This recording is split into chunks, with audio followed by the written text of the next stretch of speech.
Good afternoon, everybody. It's Ned over at My Philippine Dreams, and to the E to the D, over at MPD, coming at you from Dumaguete City, the city of gentle people. Make sure the microphone's on. Today is July 29th, 2020, the first day of the rest of our lives. It is approximately 1:55 p.m. It is raining here in Dumaguete City. It is rainy season, which is good because it gives us a respite from the heat of summer, which is usually in April and May and June and July and August. And it's basically all year. But it's nice and cool. I think there's an LPA, a low pressure area settling in. So we got some nice temperatures. The last live stream I did, I talked about a misadventure. Here at My Philippine Dreams, I try to talk about the good, the bad, and the sometimes ugly, usually through my own personal experiences, my adventures, and my misadventures. And this experience was in the latter. This was an experience I had with a cat. You can actually see the cat right here. The cat's name is Eep. It's E-E-E-P. It's not Eek the cat, because that's already been copyrighted. It's Eep the cat. And we found her about, I don't know, a couple months ago. She was outside our gate. And I'll do a video because it's my YouTube channel, and that's what I'm going to subjugate you guys to, is cat videos. Don't worry, though. Soon the baby videos will be coming, and those are going to be even worse. You get lots of those.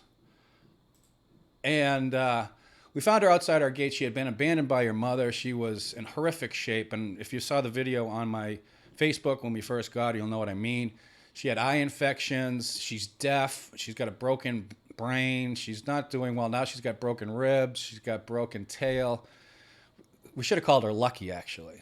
I don't know why we didn't go with Lucky. Honey, why didn't we go with Lucky? Lucky was taken. Okay. Chichai's out making chicken curry right now. So I just wanted to share this misadventure that I had with you, because it's not just an encounter with a cat.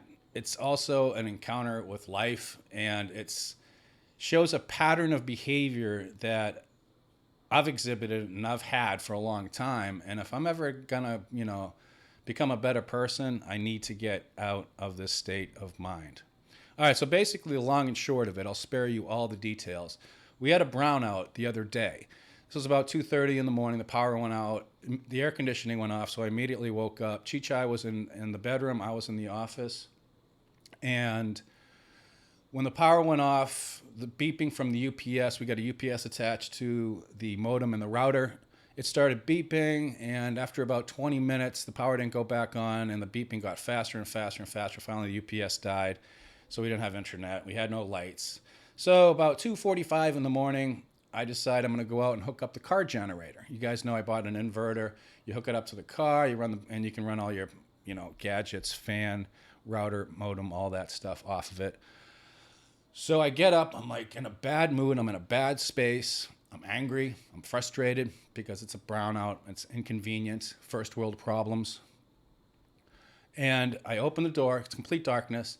And I step outside and I feel the cat move against my legs in the darkness. I go into the CR, take a leak, too much information, sorry. I come storming back out of the bathroom. Again, still no lights. I should have turned on. We have some emergency lights I should have turned on. I come storming back out and I step right on the cat. And when I say I stepped right on the cat, I mean just that. Center mass. She must have been lying on her side because it was like stepping on a sealed, tightly packed bag of spaghetti, which was her internal organs. I stepped on the cat, and as soon as I realized I stepped on the cat, my reflexes aren't what they were. I'm now 53. I tried to jump backwards, but of course, as clumsy as I am, I fell backwards, and I fell, basically on my back. But I was okay. It wasn't a big deal. I was more worried about the cat, because the cat immediately screamed in the darkness, a blood-curdling cry, and all I could smell was shit, because come to find out, she shit herself immediately, because I guess that's what cats do when they're hurt and they're scared. And she ran off. Chichai came out. She turned on the lights. I was okay. I got up, but the cat was in a really bad space.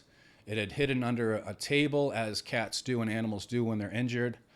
And she was making horrible noises with every breath that she was taking. And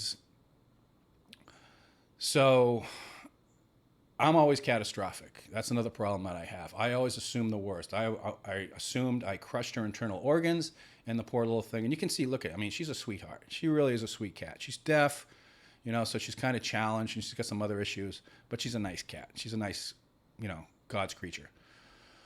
Um, I lost where I was. So, anyways, the cat was really hurt. The lights were on at this point. I assumed that she was going to die. And I didn't want Chi because if you've heard animals die before, they make horrible noises when they're dying. I didn't want Chi to do that. So at first I was like, can you just go to the bedroom, close the door? And finally I'm like, let's just go to a hotel because there was no power. There was nothing we could do for the cat because the vet wasn't open until 8 o'clock the next morning. So we go out, but Noreko's there. They get the electricity fixed. We go back to the house. She's still making horrible noises. We both try to go back to sleep. Chi-Chai's crying because she hears the noises that the cat Eep is making with every breath. It's horrible. She's breathing really fast. She's lying on her side. She's not doing good. And I finally fell asleep after a while and had horrible nightmares about cats. Anyways, got up, brought her to the vet the next morning. They did an x-ray on her. They said that there wasn't any broken bones, but it looks like she's got a broken rib because there's like a bone sticking out. She's doing a lot better now. We got her on the doctor gave some anti-inflammatories and some calcium stuff to give her. And she's doing okay now. She's back to normal. She seems to have forgiven me. All right, I'm dragging this on too long. The moral of the story is my interaction and what happened to Eep, which was my fault, is not just an isolated experience. It's a pattern of behavior. When I'm trying to get something accomplished or when I'm feeling frustrated or angry or flustered, I tend to move too quickly, both physically and mentally. I tend to jump to conclusions. I tend to get into a bad space, and I tend to move fast. And this is I most often see this when I'm trying to go out and accomplish something, when I'm trying to go out and run errands or get things done. A lot of times you go out, and I always tell people, don't go out just to get one thing done. You got to have, two alternates because usually you're not going to be able to get the first thing done. And when I'm going through this process of trying to get things done here and dealing with the inefficiency and the out of stock and some of the other first world problems that I have to deal with, I get into a bad space and I move faster and my social interactions become more brusque, sometimes verging on bastos or walang hiya. Bastos is rude. Walang hiya is without shame. And I'm not only hurting myself when I do these things. I'm making this, it's like a cascade effect. I'm internalizing all this stuff. It's recirculating. I'm just getting more and more into a bad space. I'm not only hurting just myself, but I'm hurting everybody else around me. Because the way I feel and the way I behave has an effect on everybody else. And it's a lose-lose scenario. You guys know I love win-win scenarios. Those are the best. But it's a lose-lose. There's no way around it. There's no ifs, ands, or buts. It's not good. So, again, there's always a lesson to be learned. So the cat, the horrible thing that happened to Eep is a metaphor to how I deal. And I don't know about you guys, and feel free to leave your experiences down in the comment section. But like Bud Brown did a video a while back on how the Philippines has changed him. And part of it was he's become more patient. He's learned to move slower. But I still have problems with that. And if you still have problems dealing, with situations that are outside of your control, leave it down in the comment section. I mean, God grant me the serenity to accept the things I cannot change, the courage to change the things I can, and the wisdom to know the difference. I believe that's how it goes. Yeah. Learning how to do that, getting more into the moment, and not letting myself get so wound up and move so quickly. Because when you're in the U.S., you can generally, a lot of times, move quickly because things are going to get done. You're not getting frustrated. It's not hot. It's not humid. There's not horrible traffic. There's not carabao running out in the street. But here it's more of a challenge, at least for me. And if your experiences are different or they're the same, again, please let me know down in the comment section. I don't want to drag this out too long, but one of the things I have to work on, and I'm going to be a dad in about another month. Actually, I guess technically I'm already a dad, so I'm going to be a dad in about another month. And from what I'm hearing, children can sometimes, be a cause of stress. And so I need to deal with stress better and learn to move slower and more purposely and methodically so I'm not causing myself more harm and, more importantly, not causing other people more harm. Let me just check the comments. I hope this actually went because it was showing some connection problems. Vance, Steve, Roger, Dez, hello everybody, one and all. Yeah, this wasn't. I wasn't scheduling this. I just decided to do it as a live stream because live streams are easy to do.